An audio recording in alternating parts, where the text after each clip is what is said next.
आज के हमारे मुख्य अतिथि आदरणीय महाप्रबंधक महोदय हमारे मध्य उपस्थित हो चुके हैं। आपको बताते चले कि दिनांक 7/12/2024 से 14/12/2024 तक महाप्रबंधक महोदय के साथ आशीर्वाद प्रदान करने की बात है।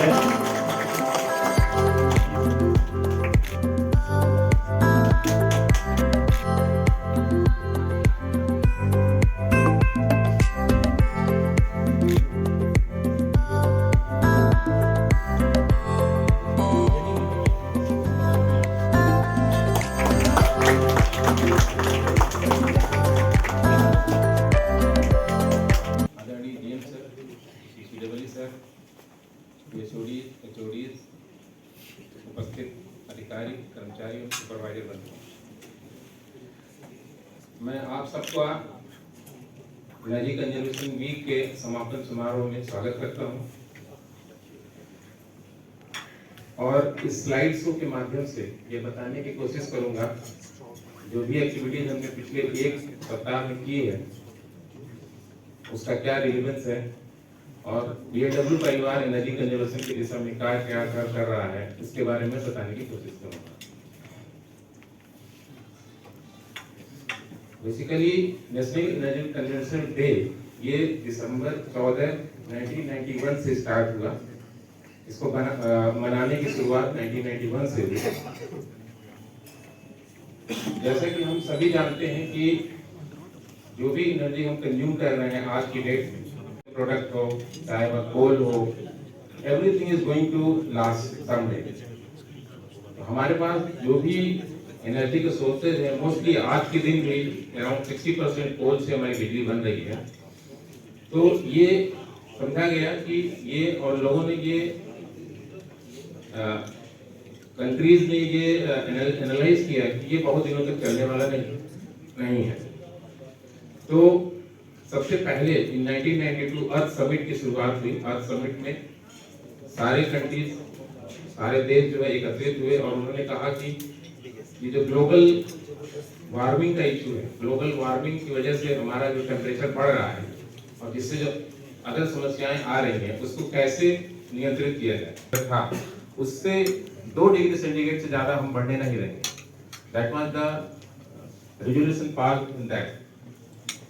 उस 2 डिग्री सेंटीग्रेड टेम्परेचर को बढ़ाने के लिए हमें जो जो कार्य करने होंगे उस डायरेक्शन में समय समय पे अभी तक अनेक इसको भी हम लगा सकते हैं, हम प्लान करेंगे इसको फ्यूचर में। नेक्स्ट है periodical training of the staff, development of printed digital awareness campaign and energy efficiency award, reporting of the energy efficiency and net zero action. ये हम लोग every year we are reporting all the energy efficiency and work done by the BLW and net zero action. ये सारे जो है BW को भी जाते हैं सर और रिपोर्ट का भी रिपोर्ट करते हैं। Now coming back to this energy conservation week, sir ने पार्टिसिपेट किया था, ऐसे कंपटीशन हुआ था। देयरफॉर में ड्राइंग कंपटीशन इंटर कॉलेज के बच्चों ने किया था। 5वें दिन नुक्कड़ नाटक का आयोजन किया गया था। ऊर्जा को बचाना है, हम सब ने ये ठाना है, ऊर्जा को बचाना है, हम सब ने ये ठाना है, ऊर्जा को बचाना है, हम सब के गाइड सदस्य एक बार फिर आपके बीच ऊर्जा संरक्षण पर आधारित एक नुक्कड़ नाटक लेकर प्रस्तुत हुए हैं जिसका शीर्षक है देर न हो जाए। बिजली बचाओ, देर न हो जाए, कहीं देर न हो जाए, देर न हो जाए, कहीं देर न हो जाए। आज तो मजा ही आ गया ठंडा ठंडा पानी से नहा। सुनील, आजकल बहुत देर तक नहाते हो। वो ठंड थी ना पापा, तो गरम गरम पानी से नहाने में थोड़ा मजा आ रहा था, इसलिए लेट हो गई आज। वो तो ठीक है, लेकिन गीजर बंद किया कि रोज की तरह खुला ही छोड़ के आए हो? सॉरी पापा, अभी बंद करके आता हूँ। सॉरी के बच्चे नालायक, तुम्हें पता है कि तो 5 मिनट के लिए तुम्हें गीजर ऑन करना चाहिए और बाकी समय बंद कर देना चाहिए। नहाने के पहले गीजर बंद कर दूंगा तो ठंडे पानी से नहाना पड़ेगा ना। हाँ, लेकिन तुम्हें पता होना चाहिए कि ऊर्जा का इस्तेमाल कितना जरूरी है। ऊर्जा कितना जरूरी है कि बचाना चाहिए। सॉरी पापा, अब से ऐसा ही करूंगा। लेकिन पिंकी को देखिए ना, हमेशा नल खुला छोड़कर ब्रश करती रहती है। पिंकी, बेटा पिंकी, क्या हुआ पापा? नल बंद करके ब्रश कर बेटा। ओहो पापा, ब्रश ही तो कर रही थी, थोड़ा पानी गिर गया तो क्या हो गया? नहीं बेटा, हमें नल बंद करके करना चाहिए, पानी का सदुपयोग करना चाहिए, हमें पानी को बर्बाद नहीं करना चाहिए। ठीक है पापा, आइंदा ध्यान रखूंगी, नल बंद कर देती हूँ। जब से रिटायर हुए तब से ये मत चलाओ, वो मत चलाओ, वो मत खुला छोड़ो, वो मत खुला छोड़ो, बस यही करते रहते, और कोई काम तो है नहीं आपके पास। अरे भाग्यवान, पहले मैं सुबह ड्यूटी चला जाता था ना, तो मुझे कुछ पता नहीं चलता था। अब रिटायरमेंट के बाद किसी भी चीज की बर्बादी मैं आंखों से देख नहीं सकता। बचाने की जिम्मा तो आप ही के पास है, आप ही को जिम्मेदारी दी गई है, इसीलिए तो सरकार ने आपको रिटायर किया है। अब क्या बताऊं भाग्यवान। मम्मी, तुम फिर इंडक्शन ऑन करके यहाँ बात करने चली आई ना? हाँ पापा, लगती है। अरे पापा के चमचों देती हूँ तुम लोग को आलू के पराठे। अरे भगवान, देखो हमारे बच्चे अब जागरूक हो रहे हैं, उन्हें भी ऊर्जा बचाने का ज्ञान हो रहा है। तुम्हारा ज्ञान गया भाड़ में। पहले ये बताओ कि न्यू ईयर पे मुझे क्या गिफ्ट दे रहे हो? अरे भाग्यवान, कुछ तुम्हारे फिजूल खर्ची से बचे तब तो तुम्हें कुछ दिलाओ ना। ये सब फिजूल खर्ची तुम्हें लगती है? घर का काम फिजूल खर्ची लगती है? ठीक है, मैं इंडक्शन बंद करा देती हूँ। पिंकी, जरा इंडक्शन बंद कर देना बेटा, और हीटर भी ऑन है वो भी बंद कर ओह देना। मम्मी, तुम हमेशा मुझे क्यों बोलती है? भाई क्या कर रहा है, उसे बोलो। ठीक है, मैं ही कर देता हूँ। वैसे मैं ही तो हूँ इस घर में काम करने के लिए। ठीक है, मैं तुम्हारे लिए भी आईफोन ले आ दूंगा, और तुमको मैं नई ज्वेलरी ले आ दूंगा, और पिंकी के लिए नया स्कूटर भी ला करके दे दूंगा। ठीक है, अच्छी बात है फिर तो। भाई बिजली बचाओ, देर ना हो जाए, कभी देर ना हो जाए। आंखों में गहरी लाली है सखिया, है कलिया, आंखों में खिलने वाली है, मेरे मन को, जीवन को नई खुशियाँ मिलने वाली है। मेहंदी लगा के रखना, डोली सजा के रखना, मेहंदी लगा के रखना, लेने तुझे अबोरी आएंगे तेरे सपना। अभी देखिए बारात के आने का समय हो गया है, अभी तक झालर नहीं लगा है। क्या हो गया भाई साहब, क्यों इतना हल्ला मचा रहे हैं? अरे भाई साहब, बारात के आने का समय हो गया और ये सब देखिए तैयारी नहीं की है, ना लाइट लगवाए हैं। बारात के आने का समय हो गया है, और लाइट, ये इतने सारी लाइटें तो लगी हुई हैं, तो फिर क्या आपको प्रॉब्लम हो गई? अरे भाई साहब, शादी तो एक ही बार होती है ना। अरे भाई साहब, बिजली भी कम मात्रा में उत्पादित होती है ना। चलिए मैं अभी कम करवा देता हूँ। कम कराइए, और जरूरत से ज्यादा हमें लाइट का प्रयोग नहीं करना चाहिए। कोई भी कार्यक्रम हो, कोई भी फंक्शन हो, हमें सीमित मात्रा में ही लाइट का प्रयोग करना चाहिए। ठीक है? ठीक है भाई साहब, अभी मैं कम करवा देता हूँ। आगे से इस बात का ध्यान रखिएगा, ठीक है ठीक है भाई। भाई? देर ना हो जाए, कहीं देर ना हो जाए, देर ना हो जाए, कहीं देर ना हो जाए। अरे आयुषी, एक लेटर टाइप करो, रेलवे बोर्ड को भेजना है। जी सर, बोलिए। अरे सागर, थोड़ा गर्म पानी लाना, आज गले में थोड़ा खराश हो गई है। जी सर। भैया मुझे भी ठंडा पानी देना। जी मैम। सर आप पीजिए गर्म पानी। हाँ हाँ लाओ। मैम आप पीजिए ठंडा पानी। कि कमरे में एसी और ब्लोअर दोनों चल रहा है। सर एक बात पूछूं? हाँ पूछो। सर आप एसी चला रखे हैं पर गर्म पानी पी रहे हैं। मैम आप ब्लोअर चला के रखी हैं पर ठंडा पानी पी रही हैं। हाँ, हमें ना सिखाओ गर्म पानी पीना या ठंडा पानी। तुम जाओ जाके अपना काम करो, जी और सर। हमें अपना काम करने दो। जी सर। वैसे भी काम का इतना प्रेशर है, मैं क्या बताऊं। एसी और ब्लोअर दोनों चल रहा है, अभी सर बोला। सर एक ही कमरे में एसी और ब्लोअर दोनों चल रहा है। क्या? सर एक ही कमरे में एसी और ब्लोअर दोनों चल रहा है। हाँ, सर उस वाले कमरे में। आइए चलते हैं, देखते हैं। Madam ji sir, good morning. Good morning. ये ब्लोअर आपने चला के रखा है? जी सर, वो ठंडी लग रही थी ना। और अमित जी, Good morning. आप एसी चला के रखे हैं, वो भी एक ही कमरे में? सर वो गर्मी ज्यादा थी ना, इसलिए एसी चलाया है सर। मैडम ये बहुत गलत बात है, एक ही कमरे में एसी और ब्लोअर चलाना ये पूरी तरह अनुचित है। आप दोनों को पता होना चाहिए कि ऊर्जा का उत्पादन कितना कठिन होता है। आप दोनों को आप ब्लोअर बंद कीजिए और आप एसी बंद कीजिए और आप दोनों पंखे में रहिए। ठीक है और सर, आगे से आपने ये बात बहुत ध्यान अच्छा काम किया है। आपको इसके लिए ऊर्जा संरक्षण पुरस्कार से पुरस्कृत किया जाएगा। Thank you sir. भाई बिजली बचाओ, देर ना हो जाए, कहीं देर ना हो जाए। गुड मॉर्निंग बच्चों, क्या हाल है? सब ठीक ठाक हो ना? Yes sir. तो ये बताओ, कल हमने क्या पढ़ा था? बनती है, उनके क्या क्या प्रकार है? इलेक्ट्रिसिटी कैसे बनती है और क्या किन किन प्रकारों से बनती है? कौन बताएगा किन प्रकारों से इलेक्ट्रिसिटी बनती है? सर मैं बताऊं? बताओ बेटा। सर मैं बताऊंगी पानी से इलेक्ट्रिसिटी कैसे बनती है। Very good. पानी से इलेक्ट्रिसिटी कैसे बनती है, आज हम इनके बारे में जानेंगे।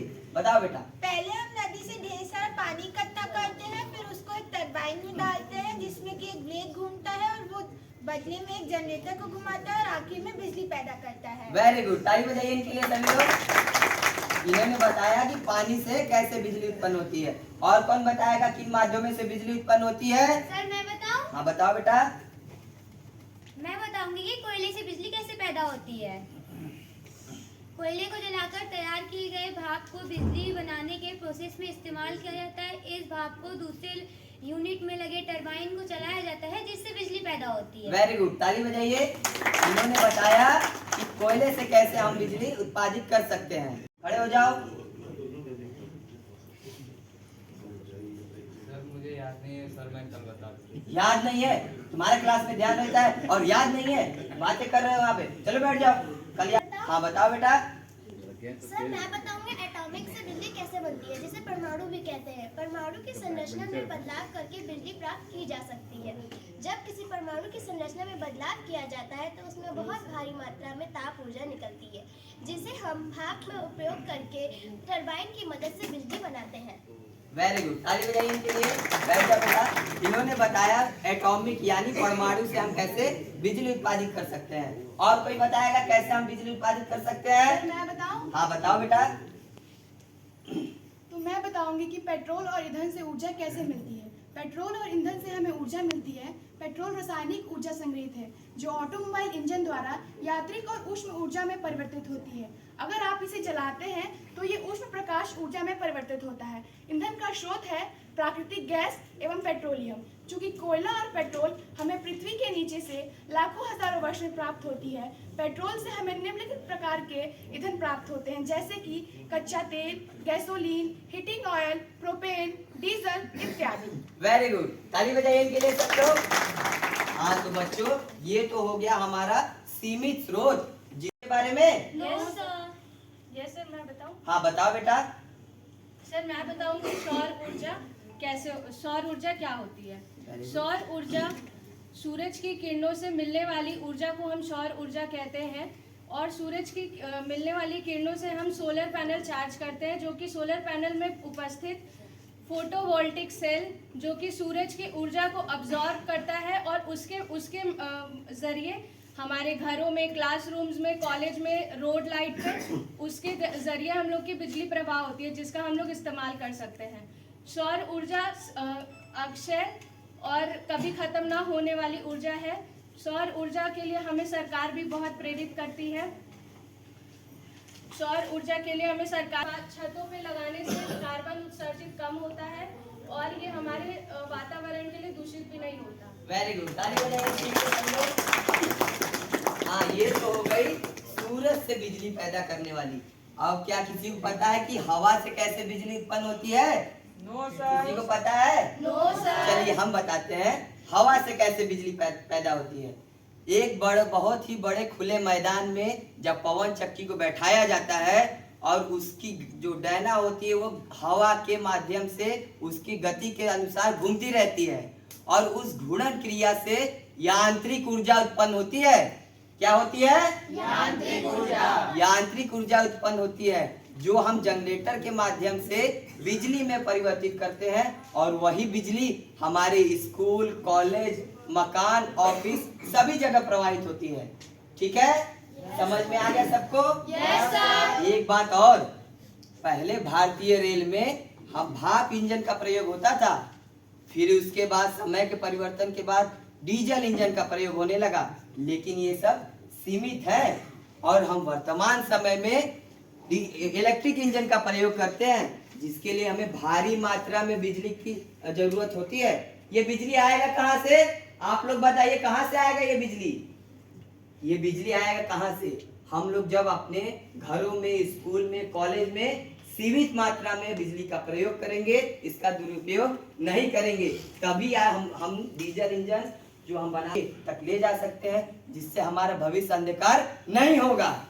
ठीक है, समझ में आ गया आप लोग को? Yes, sir. किसी कोई दिक्कत? No, sir. चलिए फिर मिलते हैं कल अगले क्लास में। Thank you, sir. Thank you. चलिए भाई रे, बचाओ, देर ना हो जाए, कभी देर ना हो जाए, देर ना हो जाए, कभी देर ना हो जाए। तो देखा आप सबने हम ऑफिस एवं घरों में किस तरह से बिजली का दुरुपयोग करते हैं। साथ ही साथ आपको हमने यह भी बताया कि हम बिजली उत्पादन के कौन से भिन्न स्रोत हैं।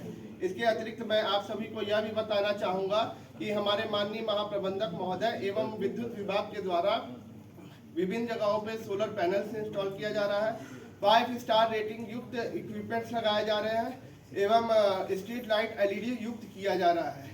इन विकल्पों को हमें आज से ही अपनाना है, कल पर छोड़ने से कहीं देर ना हो जाए। जय हिंद। हम सब ने ये ठाना है, ऊर्जा को बचाना है। हम सब ने ये ठाना है, ऊर्जा को बचाना है। हम सब ने ये ठाना है, ऊर्जा को बचाना है। आप लोग भी बोलिए, हम सब ने ये ऊर्जा को बचाना है। हम सब ने ये ठाना है, ऊर्जा को बचाना है। से आपकी प्रशंसा करता हूं। आदरणीय महाप्रबंधक महोदय, हम आपको बता दें कि इस विभिन्न कार्यक्रमों के अंतर्गत तथा इस सप्ताह के अंतर्गत कुछ प्रतियोगिताओं का भी हमने आयोजन किया है। इनकी तृतीय पुरस्कार विजेता इन्होंने प्राप्त किया है, थर्ड प्राइज होल्डर हैं।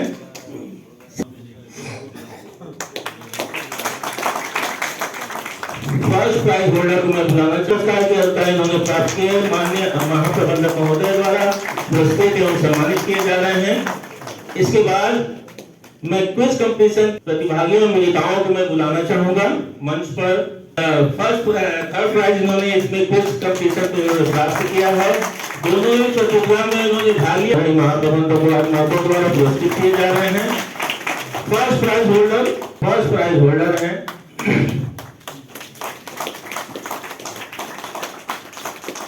बरेका इंटर कॉलेज में बच्चों के मध्य ड्राइंग कंपटीशन का द्वारा पुरस्कार प्राप्त करते हुए जानवी यादव मैं की है। साक्षी यादव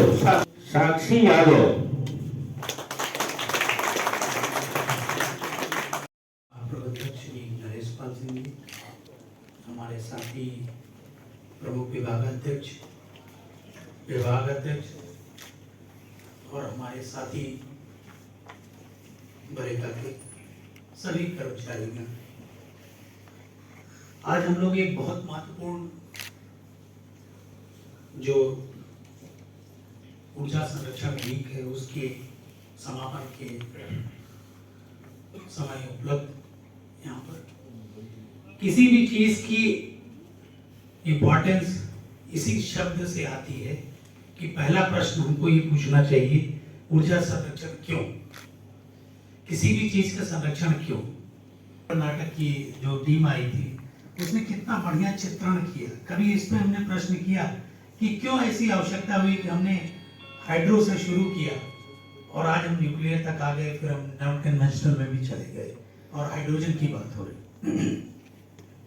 कारण ये है कि जितनी भी ऊर्जा हमारी थी वो सीमित थी, जो अगर उनका हम संरक्षण नहीं करेंगे तो हमारी आगे आने वाली पीढ़ी को हम तो सुख भोग लेंगे, लेकिन आगे आने वाली पीढ़ी के लिए हम बहुत स्कार्सिटी या बहुत तकलीफ के या उतने सुख के क्षण नहीं छोड़ पाएंगे। तो यहाँ पर उपस्थित कोई भी व्यक्ति ये नहीं चाहेगा कि आज से 50 साल, 60 साल, 80 साल बाद जो कि आगे आने वाली पीढ़ी हो, उसको किसी भी चीज का अभाव हो।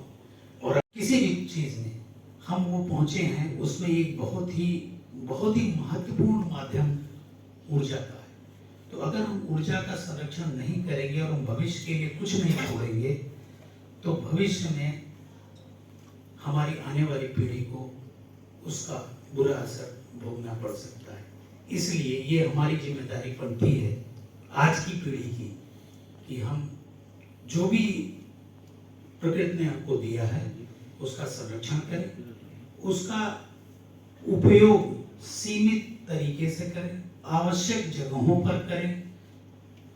जहाँ अनावश्यक जो उसका उपयोग है, बहुत बढ़िया दर्शाया हमारे नुक्कड़ नाटक में कि हम गीजर ऑन रखते हैं और ये सब बहुत सारी छोटी चीजें हैं, इसको बताने की आवश्यकता नहीं है। हम रोजमर्रा की चीजों में इन चीजों को देखते हैं कि बहुत सारी चीजों में पानी बह रहा होता है, हम सोचते नहीं हैं। कहीं मैं किताब में पढ़ रहा था कि इस प्लैनेट को बचाने का जिम्मेवारी हमारी पीढ़ी को है, क्योंकि ये प्लैनेट एक ही है।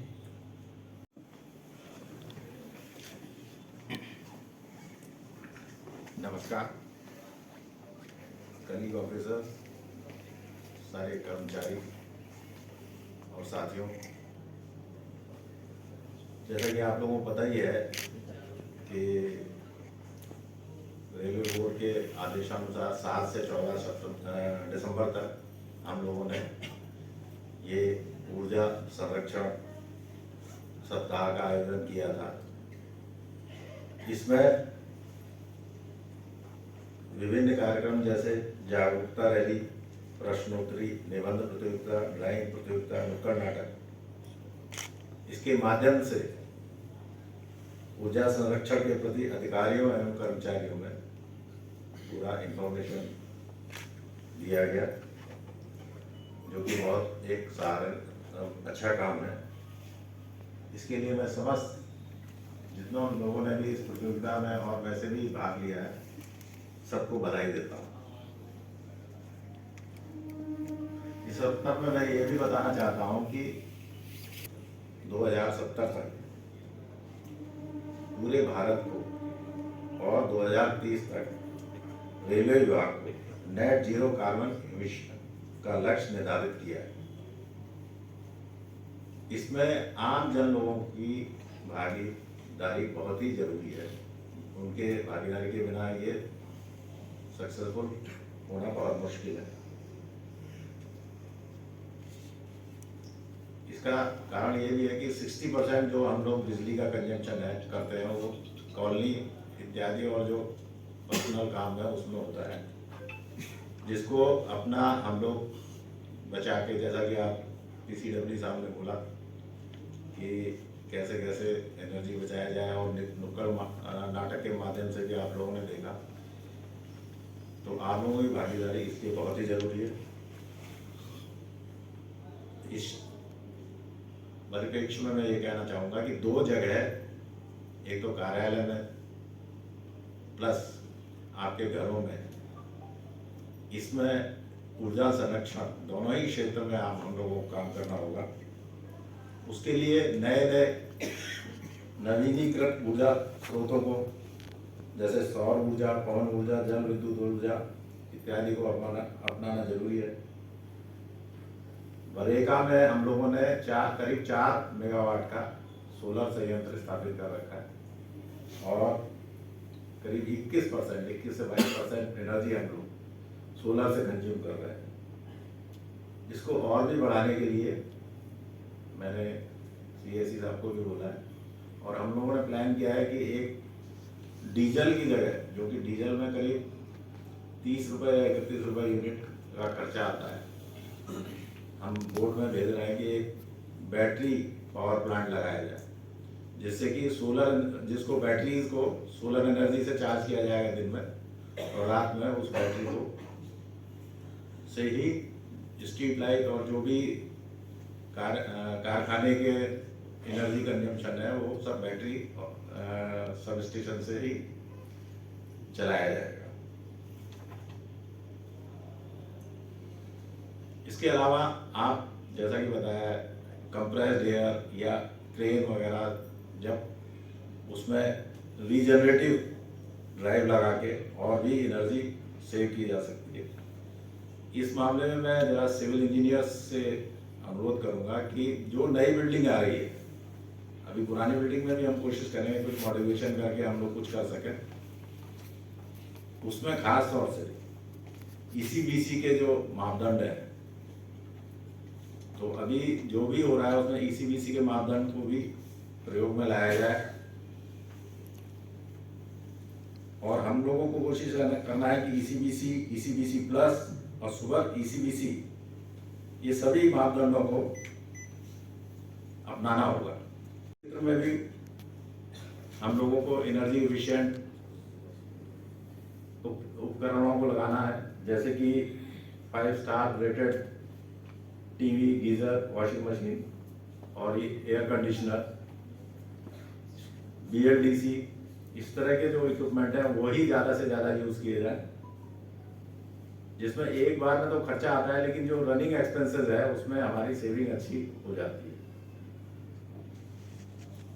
ऊर्जा संरक्षण एक सामूहिक प्रयास है और मुझे विश्वास है कि बरेका परिवार का प्रत्येक सदस्य इस प्रयास में महत्वपूर्ण भूमिका निभाएगा और रेल तथा देश ऊर्जा संरक्षण के लक्ष्य को प्राप्त करने में सफल होगा। धन्यवाद। GM sir, PCEE sir, HODs एवं ऑफिसर्स एवं साथियों, आज ऊर्जा संरक्षण समापन समारोह में सम्मिलित होकर आपने जो अपना बहुमूल्य समय हम लोग को दिया, उसके लिए मैं इलेक्ट्रिकल मेंटेनेंस डिपार्टमेंट की तरफ से आप सभी का अभिनंदन एवं धन्यवाद करता हूं तथा इस कार्यक्रम की समाप्ति घोषणा करता हूं। धन्यवाद।